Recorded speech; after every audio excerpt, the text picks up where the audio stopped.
Hamas के दूसरे सबसे बड़े कमांडर का सफाया इजराइल ने खौफनाक स्टाइल में किया है। गजा सिटी में दौड़ती गाड़ी में मौजूद रायत 7 पर ड्रोन से बम बरसाया गया। बम धमाके से रायत 7 की गाड़ी के पर खच्चे उड़ गए। बम विस्फोट इतना भयानक था कि गाड़ी में मौजूद सभी हमास लड़ाकों के चीथड़े उड़ गए। उधर प्रेसिडेंट डोनाल्ड ट्रंप से इजराइल के भयानक हमले पर जब सवाल किए गए तो उन्होंने नेतन्याहू से अपने अच्छे संबंध का हवाला दिया है। ट्रंप ने यह भी दावा किया है कि ईरान को सबक सिखाकर उन्होंने खाड़ी देशों में परमानेंट शांति कायम कर दी है। Now, Israel and I have gotten along very well.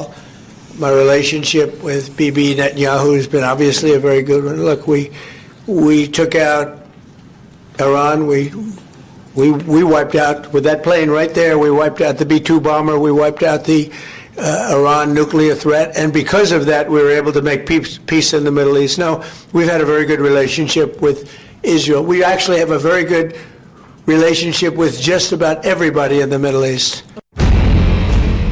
Israel ने रायत 7 के सफाई का ऐलान 14 दिसंबर को उसी दिन किया जिस दिन सिडनी के बॉन्डी बीच पर यहूदियों का नरसंहार हुआ। इजराइल डिफेंस फोर्स के मुताबिक रायत 7 हमास की अल कासिम ब्रिगेड का टॉप कमांडर था। रायत 7 हमास के हथियार बनाने वाले नेटवर्क का चीफ था। 7 अक्टूबर 2023 में इजराइल पर हुए हमलों की साजिश बनाने वालों में रायत 7 शामिल था। अल कासिम ब्रिगेड के टॉप कमांडर को इजराइल लंबे वक्त से रडार पर रखे हुए था। गजा सिटी में जैसे ही उसकी रियल टाइम लोकेशन की पुष्टि हुई, उसे ड्रोन की मौत दे दी गई।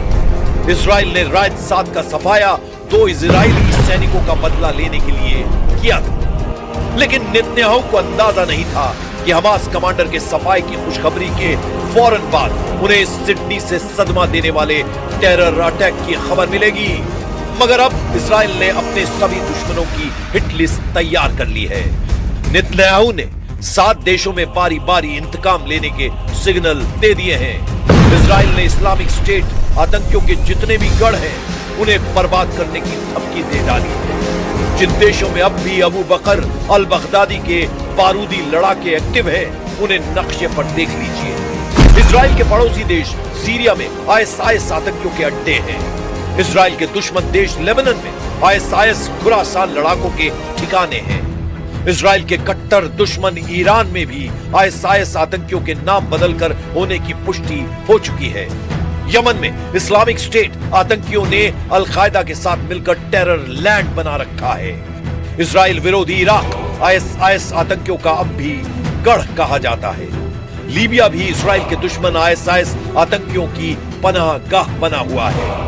इसके बाद आईएसआईएस आतंकियों के नए कुख्यात अड्डे पाकिस्तान में पाए जाते हैं। तो वहीं सिडनी पुलिस के मुताबिक सिडनी के गुनहगार फिलीपींस के दावो शहर गए थे। दावो फिलीपींस की सबसे बड़ी मुस्लिम आबादी यहां पर रहती है, इसलिए ये इस्लामिक उग्रवादी और विद्रोही संगठन का पूरा गढ़ माना जाता है। आतंकवादियों की गाड़ी से इस्लामिक स्टेट के 2 झंडे बरामद हुए थे, जिससे उनके आईएसआईएस से जुड़े होने का अनुमान लगाया जा रहा है।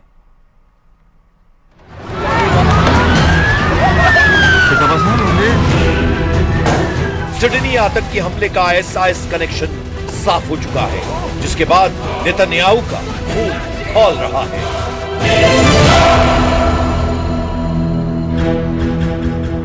אנחנו עומדים היום במערכה מול אנטישמיות עולמית, והדרך היחידה להילחם בה זה להוקיע אותה ולהילחם בה. אין דרך אחרת.